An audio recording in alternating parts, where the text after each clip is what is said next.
gone into the hopper, and the furrows and plants would actually force it out. This is wearing out. This isn't doing it half as well as it would have done 2 years. We need a little man to come round and show us his metal. Large wheel, which is running called the slat wheel. That's the whole 5 is brake. As far as moving the brake, then engage.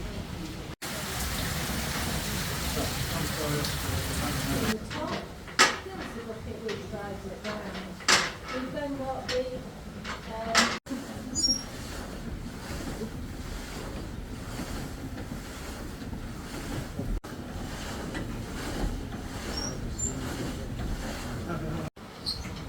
engage. And away you go.